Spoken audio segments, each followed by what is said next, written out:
ഉബയ്യ റളിയല്ലാഹു തആല അൻഹുവിനോട് മുത്തുനബി അവിടുന്ന് പറഞ്ഞു കൊടുത്തത്, ഉബയ്യേ സലാത്ത് പറ. ഉബയ്യ റളിയല്ലാഹു തആല അൻഹുവിനോട് അല്ലാഹുവിന്റെ പ്രവാചകൻ പറഞ്ഞത്, ഇദൻ തുഖഫാ ഹമ്മുക, സലാത്ത് പറ.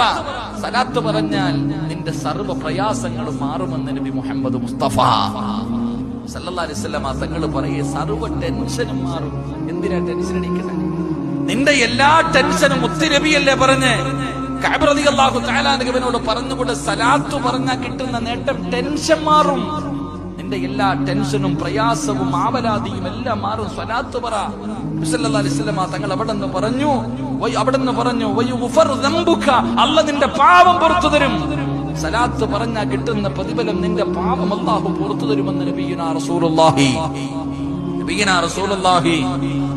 സല്ലല്ലാഹു അലൈഹി വസല്ലം തങ്ങൾ പറഞ്ഞു, അല്ലാഹു പാപം പൊറുക്കും. സലാത്ത് പറ. ഓരോ ദിവസവും നൂറുകണക്കിന്, ആയിരക്കണക്കിന്, പതിനായിരക്കണക്കിന് സ്വലാത്തുകൾ പറ. മുത്തുനബിയെ കാണണ്ടേ? ആ പ്രവാചകനോടുള്ള സ്നേഹത്തിന്റെ അടയാളമല്ലേ സ്വലാത്ത് പറയാ.